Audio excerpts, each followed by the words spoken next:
नमस्कार, जय हिंद साथियों। एक बार फिर से आप सबका बहुत बहुत स्वागत है। आज का हमारा टॉपिक है भूगोल में कि जब सूर्य सुबह को निकलता है और शाम को डूबता है तो वो लाल क्यों दिखता है। सुबह के बाद और शाम के पहले पूरे दिन वो सफ़ेद दिखता है ना, एकदम वाइट चमकता है। लेकिन सुबह और शाम को डूबते और उगते समय लाल क्यों दिखता है, एक जिज्ञासा है। तो विज्ञान ने इसका जवाब दिया है, बिल्कुल सटीक जवाब दिया है। देखिए, ये तो हमारी पृथ्वी है, ये सूर्य है, एक सिंबलात्मक, हालांकि इसमें पीला दिख रहा है, लेकिन मैं बात कर रहा हूँ कि लाल क्यों दिखता है। तो मान लीजिए मैं इस फिगर के माध्यम से आपको समझाता हूँ अच्छे से। ये सूर्य है और ये मान लीजिए कि सुबह का समय है, उग रहा है। अब थोड़ा सा मैं आपको यहीं पे ये बता दूँ कि भारत में, जैसे ये भारत है हमारा, है ना, तो भारत में भी एक ही समय पर हर जगह सूर्य उदय नहीं होता है और ना ही अस्त होता है। उदाहरण के लिए अगर हम अरुणाचल प्रदेश में जाते हैं तो उदाहरण के लिए आप समझिए कि अगर यहाँ पे 6 बजे सूर्योदय होता है तो गुजरात के पश्चिमी तट पर यानी गुजरात में 6 बजे सूर्योदय नहीं होगा, लगभग 8 बजे होगा। 2 घंटे का अंतर है, यहाँ से यहाँ के बीच में 2 घंटे का अंतर है। पृथ्वी हमारी गोली है, पश्चिम से पूर्व की ओर घूमती है, तो जो पूर्व की ओर पहले स्थान है वो पहले सूर्य के सामने आता है, तो वहाँ लगता है कि पहले सूर्योदय हो रहा है। फिर ये घूमते घूमते ये वाला स्थान जब यहाँ पहुँचता है तब तक 2 घंटा बीत चुका होता है, तो 2 घंटे का। ऐसे ही आप मध्य भारत में आ जाएंगे, जैसे प्रयागराज की हम अगर बात कर लें तो यहाँ पर 1 घंटे का अंतर आपको मिलेगा, यानी लगभग 7 बजे। इसके भी और पश्चिम जाएंगे, जैसे आप ईरान चले गए, मिस्र चले गए और पश्चिम चले जाइए, फ्रांस चले जाइए, तो वहाँ पे 4 घंटे 5 घंटे का अंतर हो जाता है। तो एक ही समय पे हर जगह सूर्योदय नहीं होता। उसका रीज़न है पृथ्वी गोली है, वो घूमती है, तो घूमने के क्रम में जो सूर्य के सामने स्थान आते रहते हैं, सूर्योदय और सूर्यास्त होता रहता है। तो जहाँ पहले सूर्योदय होगा वहाँ पहले सूर्यास्त भी होगा, है ना। जहाँ देर से सूर्योदय होगा वहाँ देर से सूर्यास्त होगा। अब आप समझिए, मैं आपको बताना क्या चाह रहा हूँ कि जब सूर्योदय होता है तो सूर्य लाल दिखता है, जबकि उसके कुछ ही देर के बाद, कुछ ही मिनटों के बाद वो पूरी तरह से सफ़ेद दिखने लगता है। फिर जब शाम होती है, अस्त होने लगता है, तो कुछ समय के लिए फिर लाल दिखता है। उसका रीज़न क्या है? तो पहले आप ये समझिए कि अगर हमारी ये पृथ्वी है, ये हमारी पृथ्वी है, यहाँ से सूर्य की रोशनी आ रही है, तो हमने आपको इसके पहले वीडियो में बताया था कि सूर्य की रोशनी को पृथ्वी तक पहुंचने में 8 मिनट 16 सेकंड लगता है। 8 मिनट 16 सेकंड। इसका मतलब कि जैसे ही सूर्योदय होता है तत्काल उसकी किरण हमारे पास तक नहीं पहुंचती है, कुछ समय लगता है। जब पहुंच जाती है तो फिर पहुंचती रहती है। और सूर्य में, सूर्य की किरण में 7 तरह के रंग बताए गए हैं। 1 2 3 4 5 6 7। दरअसल 7 रंग नहीं हैं, रंग तो अनगिनत हैं, लेकिन मनुष्य की जो आँखें हैं उनकी एक क्षमता है कि वो 7 रंगों को ही पहचान पाती हैं, पकड़ पाती हैं। लेकिन 7 रंग ही नहीं हैं, बहुत सारे रंग हैं। अब इन रंगों को, जो इनकी प्रवृत्ति है तरंग दैर्ध्य की और आवृत्ति की, वो अलग अलग है।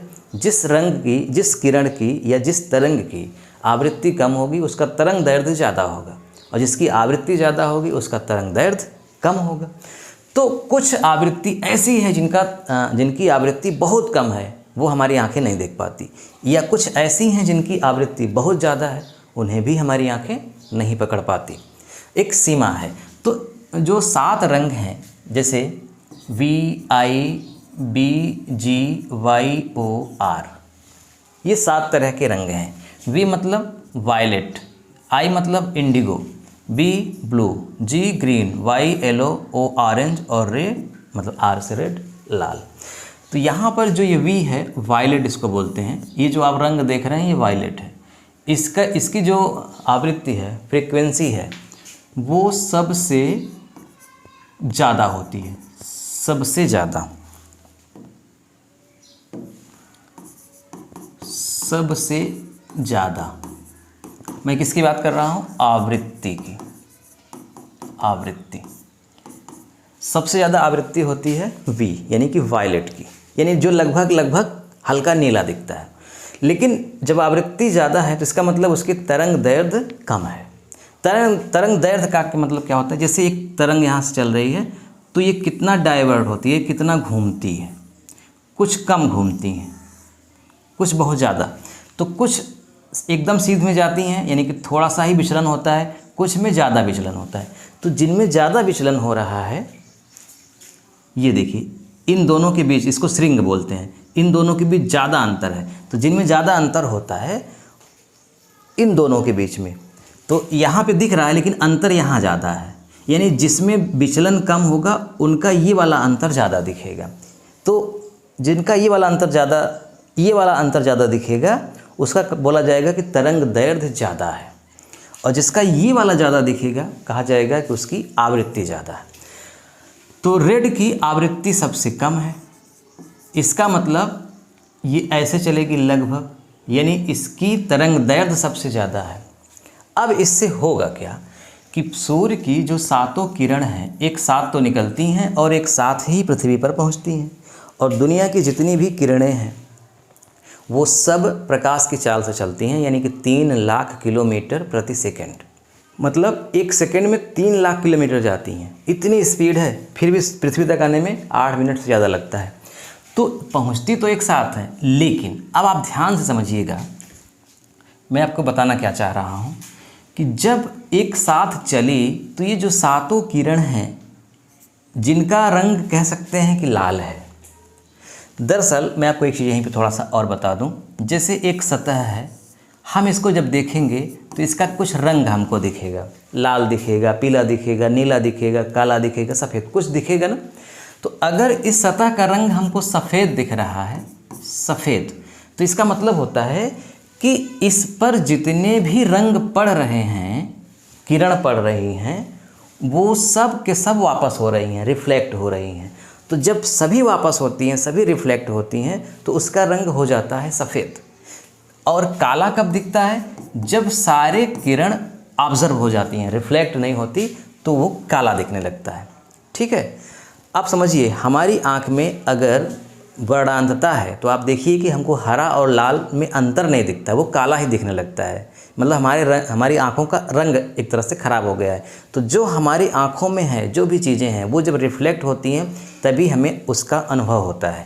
तो यहाँ पर क्या होता है कि सूर्य को जब हम देखते हैं तो उसमें सातों रंग हैं और सातों एक साथ। रंग नहीं होता, रंग को यहाँ पे किरण के माध्यम से परिभाषित किया जाता है। दुनिया में जो हम लोग कलर देखते हैं, दरअसल ये एक कृत्रिम चीज़ है। प्राकृतिक रूप में कलर नहीं था, वो रंग के ही माध्यम से निर्धारित होता है कि कैसा है, मतलब रोशनी के माध्यम से, रोशनी से ही समझ में आता है कि वो काला है कि लाल है कि नीला है कि पीला है। अगर रोशनी न हो, अंधेरे में हमको कोई रंग नहीं दिखेगा, वही चीज़। तो जब ये लाल किरण चलती है तो इसका विचलन बहुत कम होता है, क्योंकि इसकी तरंग दैर्ध्य बहुत ज़्यादा है। इसके कारण होता क्या है कि हमारे वायुमंडल में जो डिस्टर्बेंस हैं, यानी कि धूल कण हैं, हवाएं हैं, वो लाल रंग को कम विचलित करती हैं। इसलिए अन्य रंगों की अपेक्षा ये वाला रंग हमारे पास सबसे पहले पहुंचता है। पहुंचता सभी है, लेकिन इनका विचलन हो जाता है, यानी ये क्या होते हैं कि मार्ग में बहुत ज़्यादा डिस्टर्ब हो जाते हैं, जिनके कारण इसके कुछ समय के बाद वो हमको दिखाई देते हैं, जबकि इसका विचलन बहुत कम होता है। इसको विज्ञान की भाषा में प्रकीर्णन बोलते हैं। प्रकीर्णन, स्कैटरिंग, प्रकीर्णन, यानी जब किरण चलती है तो किरण निर्वात में चलती है। निर्वात का मतलब जहाँ कुछ भी ना हो, हवा ना हो, धूल ना हो, मिट्टी ना हो, कुछ भी ना हो, उसको निर्वात बोला जाता है। तो सूर्य से जब चलती है किरण तो बिल्कुल निर्वात होता है, कुछ नहीं होता। लेकिन जब पृथ्वी के वायुमंडल में पहुँचती है तो पृथ्वी के वायुमंडल में अनेकों प्रकार की गैस हैं, धूल हैं, कण हैं, धुआं है, जलवाष्प है, तो उसके कारण इन कणों में डिस्टर्बेंस आता है, ये विचलित हो जाती हैं, अपवर्तन होता है, परावर्तन होता है, प्रकीर्णन होता है, बहुत क्रियाएं होती हैं। तो प्रकीर्णन के द्वारा ये लाल रंग का प्रकीर्णन कम होता है और बैगनी रंग का प्रकीर्णन सबसे ज़्यादा होता है, मतलब विचलन सबसे ज़्यादा होता है। तो ये जो है हमारी आँखों में सबसे पहले पहुँचती हैं, इसीलिए हमको कुछ देर तक सूर्य केवल लाल दिखता है। लेकिन जैसे ही सारे रंग पहुंचना शुरू हो जाते हैं तो फिर क्या होता है कि सूर्य हमको सफ़ेद दिखने लगता है। फिर क्या होता है, लास्ट में जब हम देखते हैं कि सूर्य डूब रहा है तो लाल दिख रहा है, तो दरअसल डूबते हुए लाल नहीं दिखता, सूर्य डूब चुका होता है उसके बाद हमको लाल दिखता है, क्योंकि जो रंग यहाँ से निकल चुके हैं वो 8 मिनट तक हमारी दृश्यता में बने रहते हैं। तो सूर्य अगर डूब भी जाए तो भी वो 8 मिनट तक हमको सूर्य प्रतीत होता रहेगा और सबसे आखिरी तक लाल ही प्रतीत होता है। इसीलिए तो सूर्य निकलने समय और डूबते समय हमको लाल सूर्य दिखाई देता है उसकी किरण के कारण, क्योंकि लाल का तरंग दैर्घ्य सबसे ज़्यादा है, उसका आवृत्ति सबसे कम है। इसलिए मैं आपको एक बहुत ही चौंकाने वाली बात बता देता हूँ। आप देखते हैं रात में तारे, स्टार, हमारा सूर्य भी एक स्टार है, तारा है, क्योंकि वो हमारे बहुत नज़दीक है, पृथ्वी के 15 करोड़ किलोमीटर दूर है, इसलिए हमको बड़ा दिखता है। वरना बहुत सारे तारे हैं जो हमारे सूर्य से भी कई गुना बड़े हैं, है ना, लेकिन वो हमको दिखते हैं। जो तारे हमको दिखते हैं छोटे छोटे छोटे छोटे चमकते हुए, वो दरअसल हमारे पास से बहुत दूर हैं, कई लाखों प्रकाश वर्ष दूर हैं, लेकिन वो हमको दिखते हैं। दरअसल वो तारे लगभग 2000 प्रकाश वर्ष 3000 प्रकाश वर्ष पहले चमके थे और उनकी किरण हमारे पास अब आ रही है। यानी हम जो उनको देख रहे हैं दरअसल वो वर्तमान में नहीं देख रहे हैं। पता चला कोई तारा 2000 साल पहले जो किरण छोड़ा था वो अब आके पहुंची है।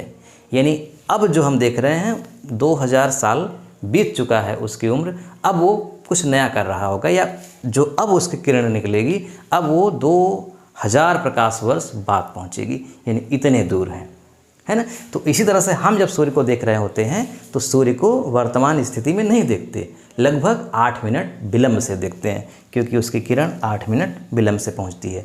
इसीलिए सूर्य डूब जाने के बाद भी हमको काफ़ी देर तक वो दिखता रहता। वीडियो देखने के लिए आपका बहुत बहुत धन्यवाद। मैं चाहता हूँ इस वीडियो के लिंक अपने दोस्तों में, मित्रों में शेयर करिए। मिलते हैं नेक्स्ट वीडियो में। नमस्कार।